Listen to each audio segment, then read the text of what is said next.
Hey, Jake. Jacques Doucet, WAFB TV in Baton Rouge. Just tell me about late last season going from all the noise to now people saying you're a top 10 team or something like that.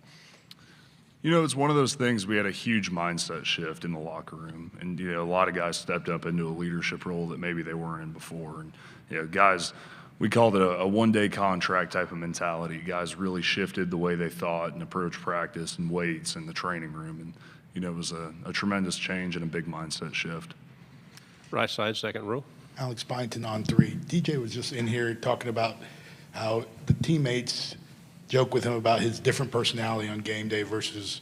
Can you kind of delve into that? What is he talking about when you see the off the field versus when he steps on the green? Yes, sir. So DJ, he's awesome, right? Like, he's just a hanging out type of guy. He goes in, he's about his business. He works his tail off. He treats everything like it's the last thing he's ever going to do. But then on game day, man, he's got a different type of swag to him. Like, he's getting everybody fired up, and you don't see that from Sunday through Friday, just Saturday. And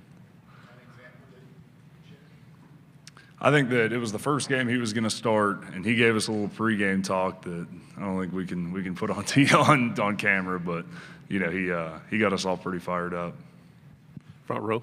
Chesson Boucher with NBC 33 in Baton Rouge. It's a two-part question. One, LSU got Jack Pyburn. You being an offensive lineman going head-to-head, kind of who is he and who is the athlete that LSU is getting? And then also DJ Lagway basically helped y'all, propel y'all to beat LSU in a big momentum shift for you guys. What do you remember from that game? Yeah, so to start off talking about Jack Pyburn, he's a tremendous competitor. He works his tail off in the weight room. He works his tail off at practice. Everything's a game rep for him, and he was a very good teammate to me. But he made a decision for himself and his family. And then, can you repeat your second part? I'm sorry. DJ Lagway came in basically on one leg to Right. help beat LSU. But what do you remember from that game, and what do you take away from just what he did for you guys as a team?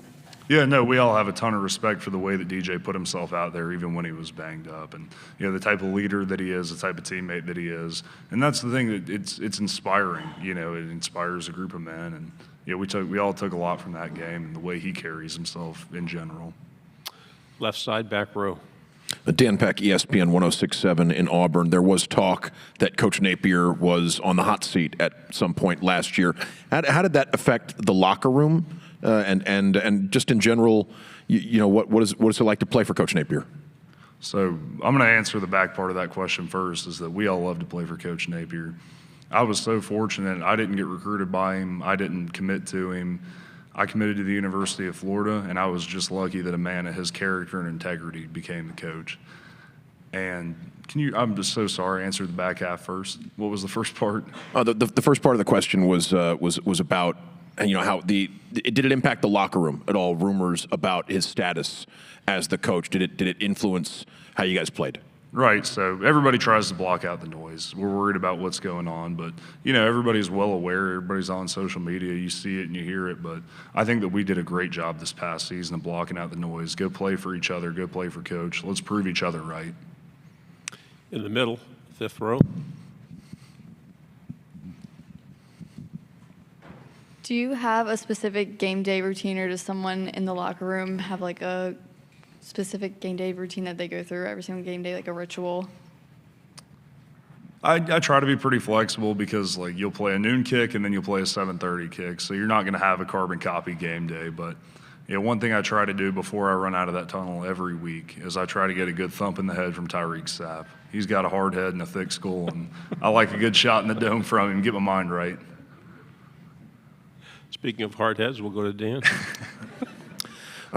Growth in DJ, I'm just going to ignore that. Growth in DJ Lagway that you've seen since he got to campus and since he took over the starting role?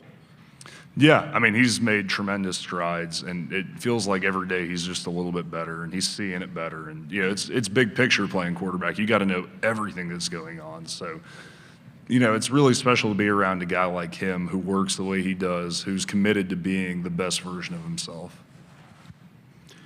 Right side, and then pass it over, please. You mentioned blocking out the noise, the hot seat discussion, but How much was it an actual conversation among the players that we need to do this, whether it's for ourselves or for coach, to keep him around? I mean, In my experience, I don't know if, we were looking at each other like, hey, it's on us to keep coach around, but I think everybody was aware that there was a lot of noise about it, and I think that everybody felt a sense of urgency like, hey, man, we got to go out there and perform. On the aisle, please. Carlo Brown, WCBI TV in Columbus, Mississippi. I had to ask, you guys kind of knocked Ole Miss out of the college football playoff conversations for good after you guys beat them. Now you guys going to play in Oxford. Are you expecting maybe a little bit more fired to that game than usual? Oh, we expect all of our opponents to be fired up to play, and, anytime we get to go put the ball down and compete, we're excited to go do it. You didn't grow up far from Gainesville. Did you make it to the campus and the games growing up? We got to go to one game usually every year because my old man would put on his the Sherwin-Williams Company tailgate for his store, and we'd get complimentary tickets. All right. It was always special. Front row. Just an early season trip to LSU and Tiger Stadium. What do you know about that? And I know all your games are important, but a big matchup in September early. Oh, no doubt. No, we're all super excited. Everybody knows playing at LSU at night's the real deal, and that's about as electric as it gets in college football. So we're all looking forward to competing in that environment. On the aisle, please. Tyler Shaw with KBTX and College Station. What do you remember about the Texas A&M game last year and going up against that team? They were a really talented team. Across the board, there was a lot of guys who were big, strong, fast, really good football players. I remember that it just felt like we couldn't ever get our feet underneath us, and it was a tough game for us. But I think there was a lot of growth that we got from that game. How's it feel at the end of the third quarter when they start that song? Oh, it's electric. You hear that Tom Petty Won't Back Down, and there's nothing like it. You get chills every time it comes on. Right side. talked a lot about DJ, but and he's getting a lot of preseason hype, a lot of attention and odds and things such that. What's it like, kind of seeing him in comparison to some of the other names that you're seeing out there? Obviously, Arch, Garrett, other guys have done a lot as well. Right. I think that it's a great honor for him to be recognized that way, but he knows just as good as anybody that that doesn't mean anything. We got to go put that on tape. We have time for a final question. Anybody here? We'll go here in the front row again.